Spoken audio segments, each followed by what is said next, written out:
Hello दोस्तों, आज मैं एक गरीब की कहानी सुना रही हूँ। ईद का तोहफा। समीर बहुत ही गरीब था, लेकिन समीर के परिवार में पैसे की तंगी के साथ खुशियाँ भरपूर थी।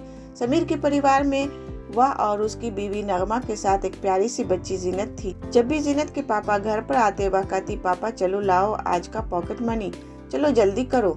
उसके पापा कहते, अरे बेटा इस बार छोड़ दो, कल ले लेना, आज कोई कमाई भी नहीं हुई। जीनत कहती, नहीं नहीं, ये बहाने नहीं चलेंगे, चलो चलो निकालो। तो जीनत के पापा उसके हाथ में कुछ कागज के टुकड़े रख दिया करते, जिनको वह पैसे मान लेती और अपनी गुल्लक में जमा कर लेती। नगमा हंसते हुए कहती, चलो चलो अब आप हाथ मुंह धो लो, मैं खाना लगा देती हूँ। समीर सोचता है 2 दिन बाद ईद है, ईद की तैयारी करनी है, मेरे पास तो पैसे भी नहीं हैं। गुल्लक में देखता हूँ, शायद इसमें से कुछ पैसे निकल आए। फिर वह सोचता है जीनत क्या सोचेगी, मैं कुछ पैसे उधार ले लेता हूँ, और ये सोचकर वह गुल्लक उसी चारपाई पर रख कर चला जाता है। कुछ देर बाद 2 चोर वहाँ आते हैं और उस गुल्लक को उठाकर भाग जाते हैं। इधर समीर अपने एक पहचान वाले व्यापारी के पास जाता है और कहता है, सलाम भाईजान। वालेकुम अस्सलाम समीर भाई, और बताओ सब खैरियत? हाँ भाईजान, असल में आपको तो पता है 2 दिन बाद ईद है और आजकल थोड़ा काम भी कम है।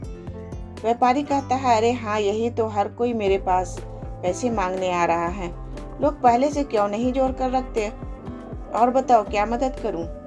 समीर सोचता है कि इसने तो पहले ही मना कर दिया, अब अगर मैं पैसे मांगता हूं तो अपने खुद की बेइज्जती करवाऊंगा।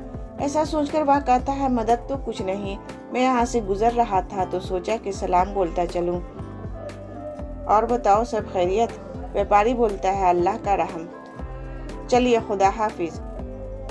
इधर कुछ दूर एक जंगल में वही चोर अपने बॉस को वही गुल्लक दिखा रहे होते हैं और कहते हैं कि जरूर इसमें बहुत पैसा होगा। ये सुनकर उनका बॉस खुश हो जाता है और गुल्लक तोड़ने को कहता है।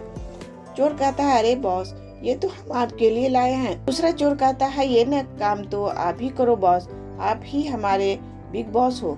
बॉस कहता है, जरूर। ये कहकर वह गुल्लक को नीचे मारकर तोड़ देता है, लेकिन उस गुल्लक में खाली कागज के अलावा बस 100 रुपये का एक नोट ही होता है।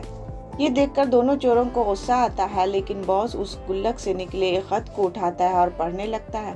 जैसे ही वह खत पूरा होता है, बॉस की आंखों से आंसू गिरने लगते हैं और वह अपने दोनों चोरों को एक और वैसी ही गुल्लक लाने को कहता है और कहता है कि वापसी में एक गुड़िया जरूर खरीद कर आना।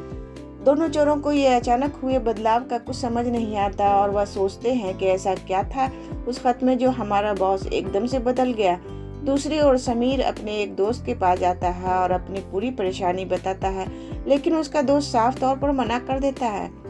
समीर सोचता है, अब मैं क्या करूं? और वह सामने से आ रही ट्रेन को देखता है और सोचता है कि इससे अच्छा तो मैं मर जाऊं।